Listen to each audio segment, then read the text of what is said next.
আমাদের খুব সামনেই নির্বাচন এবং আশা করি যারা এখানে আছেন তারা সব দলের কর্মী হিসেবেই উপস্থিত আছেন। সাংগঠনিক বৈঠক যখন তখন সেটা দলের এবং কর্মীদের সঙ্গে, এবং এখানে মহিলার সংখ্যা অনেক বেশি।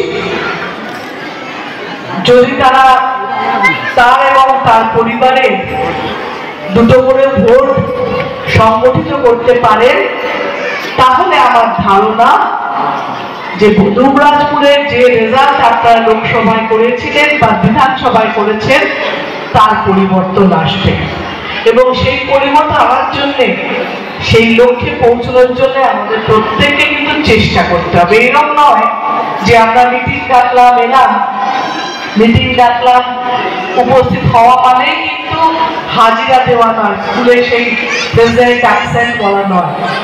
হাজিরা দেওয়া মানে দলের কর্মী হন, যদি মমতা ব্যানার্জি অভিষেক ব্যানার্জিকে ভালোবেসে তৃণমূলকে ভালোবেসে দল করেন তাহলে কিন্তু দলের প্রত্যেকটা ইলেকশন জেতা নয় কিন্তু আমাদের কাজ। ধরুন যদি আপনি বলেন বা আপনারা ভাবেন যে আপনি এসছেন আপনার ইলেকশনে জেতার কথা বলতে, আমি বলবো যদি কেউ ভেবে থাকেন বা বলে থাকেন এখানে তাহলে বলবো এটা মিথ্যে, কারণ আমি প্রত্যেকটা ইলেকশনে এসেছি, প্রত্যেকটা কাউন্সিলরের জন্য প্রত্যেকটা ওয়ার্ডে আমি মিটিং করেছি। তার মানে আমি যদি আপনাদের প্রত্যেকটা নির্বাচনে সমান সময় দিই তাহলে আপনাদেরও পরিবর্তে যদি কিছু দিতে হয় তাহলে আমার নির্বাচনেও আপনাদের সমান সময় দেওয়া উচিত। আমার কাছে যদি প্রশ্ন থাকে, এখানে প্রত্যেকটা কাউন্সিলর উপস্থিত আছেন, আমার আপনাদের কাছে প্রশ্ন, যদি আপনারা আপনাদের নির্বাচনে জিততে পারে তাহলে আমার নির্বাচনে ওই ওয়ার্ডগুলো হারে কি করে? তার দুটো কারণ হতে পারে।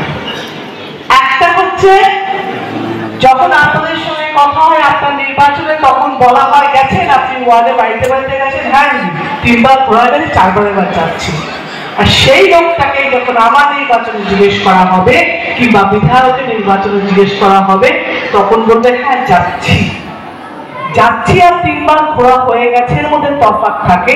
তাহলে এই কথা বলতে হয় তাহলে কি আপনার নিজের নির্বাচন আপনার যখন বউ দাঁড়াচ্ছে কিংবা আপনার ভাই দাঁড়াচ্ছে কিংবা আপনার চাচা দাঁড়াচ্ছে কিংবা আপনার চাচি দাঁড়াচ্ছে তখন আপনি যে সিরিয়াসলি আপনার নির্বাচনটা করছেন ভাবছেন সেটা আপনার নির্বাচন, কিন্তু অন্যরা সেই নির্বাচন সেইভাবে না করে তাহলে মনে হতেই পারে এবং অঙ্ক বলছে, রেজাল্ট বলছে যে সেই নির্বাচনের ক্ষেত্রে আপনার সেই মন দেখেন।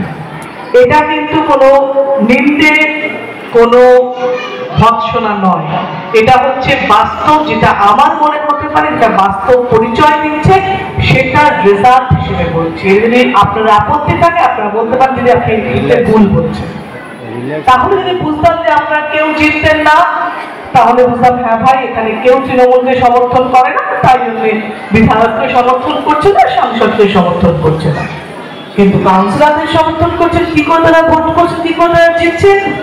আর তারপরে বড় কথা ধরে নিলাম সেটার পরে এরপরে স্টেজ আর একটা বলি, আপনারা তো এমপির থেকে সমস্ত সমর্থন পাচ্ছেন, আপনারা কাউন্সিলর হিসেবে যখন যখন এমপিকে ডাকেন এমপি আসে, আপনারা যা যা প্রস্তাব পাঠান সেগুলো এমপি ম্যাট থেকে যেগুলো ক্ষমতার মধ্যে আছে সেগুলো এমপি দেয়। তাহলে আমি যদি আমার 100% কাজ আমার ক্ষমতার মধ্যে 100% দিচ্ছি তাহলে আমি এক্সপেক্ট করতে পারি যে আপনারাও আপনাদের 100% আমার নির্বাচনে কিংবা বিধায়ক বা লোকসভা নির্বাচনে দেবেন। এটা তো ভুল কিছু চাই না হবে।